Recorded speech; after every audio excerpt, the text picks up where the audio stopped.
Centuries ago in the Dark Ages, the evil mage Mordred sought great power through the use of dark magic. Mordred and his army make their way to Camelot and begin laying waste to the kingdom of Britain as they ride on the backs of massive war elephants. King Uther Pendragon leads his own army against Mordred's forces. Uther rides his horse to reach Mordred's stronghold while wielding his mighty sword Excalibur. With one swing, Uther slays Mordred and puts an end to his reign of terror. Soon after, Uther's brother Vortigern leads a coup against Uther and the kingdom. Vortigern takes his wife Elsa underground to a pit where he kills Elsa and spills her blood to achieve a stronger form. Uther gets his wife Igraine and young son Arthur out of the castle as Vortigern's minions, the Blacklegs, are closing in on them. As the villains begin causing chaos throughout the kingdom, Uther brings Igraine and Arthur by the docks. A figure approaches the family and hurls a spear at Igraine, killing her. Young Arthur is sent to the capital city of Londinium and is taken in to be raised in a brothel. As he grows older, Arthur spends his time on the streets, getting into trouble with other children and picking fights with those that harass him. As an adult, Arthur grows stronger and more cocky and has made friends with Rubio and Percival. Arthur tends to his friend Lucy, a prostitute, who was previously assaulted by a group of Vikings. Arthur is later called to speak to a commander after Blacklegs raid the brothel. Arthur outed a man in hiding named Goosefat Bill Turner, and he got into an altercation with the Vikings for hurting Lucy and forcing them to give up their wages. The commander tells Arthur that those Vikings were protected by the king, and therefore Arthur must pay for his crime. Arthur is taken and put onto a ship with other men headed for the kingdom. The Blacklegs also kill Lucy in front of Arthur and the other prostitutes just to spite him. Vortigern speaks to the sirens that granted him his power after he killed Elsa. He does not yet have the full power he seeks, and the sirens tell him that once he kills Arthur and takes the power of the sword, he will succeed. Vortigern then learns that the sword has been found in a stone pulled out of the ocean. Arthur is brought forth to the stone with hundreds of other men as they are forced to attempt to pull the sword out. When Arthur steps out, he slowly feels the sword coming out of the stone. He sees flashes of images and senses a powerful and overwhelming energy that causes him to pass out. Arthur wakes up in Vortigern's dungeon. The king enters and explains to Arthur just what he had felt. He tells Arthur who his father was and how he is able to wield the sword. However, Vortigern intends to hold the power for himself, so Arthur must be dealt with. Uther's former general, Sir Bedivere, is met by a woman known as the Mage. She was sent by Merlin to help Arthur. Vortigern sentences Arthur to execution. The mage hides and uses her powers to summon hawks to attack Vortigern's men while Bedivere and his men help Arthur get away. They bring him to their hideout, where Arthur awkwardly faces Bill after their previous encounter. Bedivere tells Arthur they need his help in defeating Vortigern, but Arthur refuses to help them. The others then doubt that he really can wield the sword as it was believed. Arthur knows they want him to fight them, and he initially chooses not to, until he sucker punches Bill and tries to wield Excalibur by himself. This only causes him to faint once more. Bedivere later explains to Arthur how Vortigern had worked with Mordred the whole time to ensure that Vortigern would ultimately emerge victorious. His ultimate goal is to construct the Mage Tower, which had once been the source of Mordred's power, but if Vortigern completes it, he would be unstoppable.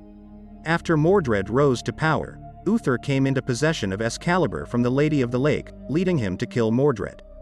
The mage suggests to Bedivere to take Arthur to the Blacklands, where Merlin had destroyed Mordred's tower, so that he may train to learn how to control the sword.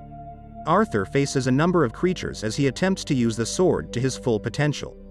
He receives help from a rebel named George. As Arthur tries to grasp the power of the sword, literally, he sees a vision of the night his parents were murdered. He sees Vortigern's demonic night form as he threw the spear at Igraine before dueling with Uther as he sent his son away. Vortigern overpowered him and nearly struck a fatal blow until Uther threw his sword into the air and let it impale him, thus turning him into the stone that held Excalibur and making him sink to the depths of the ocean below. Once Arthur understands his father's sacrifice, he decides to go kill Vortigern. Arthur and the rebels plan to meet with barons from other kingdoms to have them on their side to confront Vortigern. Arthur helps orchestrate meetings with the barons in the woods, which involves elaborate confrontations among his own men to show the barons that Arthur is someone they can follow. Vortigern's maid Maggie is secretly a spy for Bedivere. She informs the rebels that Vortigern has also met with a Viking baron to form an alliance. The rebels plan to attack Vortigern when he arrives in Londinium. Once Vortigern and his men arrive, the rebels hide in a tower as Bill keeps an eye out. He readies his bow and arrow, only for Arthur to tell him that Vortigern has sent a decoy in his place. Bill still fires his arrow, leading to an attack. The rebels make a run for it, but Backlack and Rubio get hurt during their escape. Backlack stays behind, saying he will meet them at the safe house. Rubio sacrifices himself to allow Arthur and the others scale a wall to take refuge in the school run by George. The Blacklegs attack the school, forcing the rebels to fight back. Arthur sees the mage being held at knife point by a Blackleg. With a mighty swing of the sword, Arthur is filled with the magic of Excalibur and fights the Blacklegs single-handedly, killing them all. Chaos breaks out across Londinium that night as the rebels stay in a safe house. Rubio and his son Blue arrive and join their friends. Vortigern's General Greybeard has followed Backlack, leading the two villains to find and interrogate him. Blue runs back for his father, but must pretend not to know him to protect both of them. Vortigern then goes to cut off one of Backlack's ears to see if Blue is telling the truth. Just before Vortigern cuts it off, Blue yells to make him stop. Despite his confirmation that he is the son, Vortigern cuts off Backlack's ear anyway. After asking where Arthur and the sword are at, Arthur runs in to get Blue out of there. As Arthur picks up Blue, Blue watches Vortigern kills his father and Arthur takes him away. Feeling like a failure to his men, Arthur throws Excalibur into the sea. He walks through the woods and is pulled into a small pool by the Lady of the Lake. She shows Arthur a vision of what will happen if he does not stop Vortigern. People will die and the kingdom will perish should he achieve his ultimate power. Arthur returns to meet with Bedivere, George, and Percival. When they get back to their hideout, they find all of their friends and allies dead.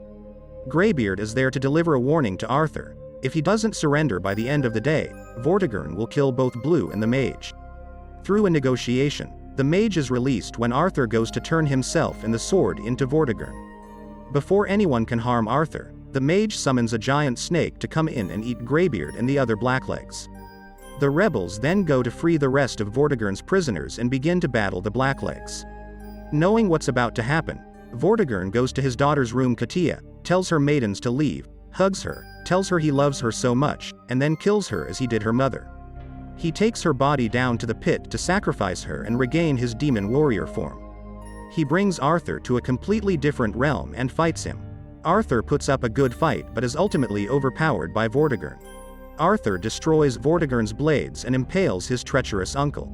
Arthur leaves Vortigern with his dying breaths as the mage tower collapses. A while later, Arthur is seen constructing the Round Table. He knights George and Percival while keeping Bedivere and Bill in his circle. Arthur also cuts ties with the Viking Baron and his men to avoid further conflicts. The Vikings peacefully kneel before the new king. Arthur is then presented with his crown as he goes to face his kingdom. Make sure to subscribe and turn on notification, so you can watch more videos like this. Thanks for watching.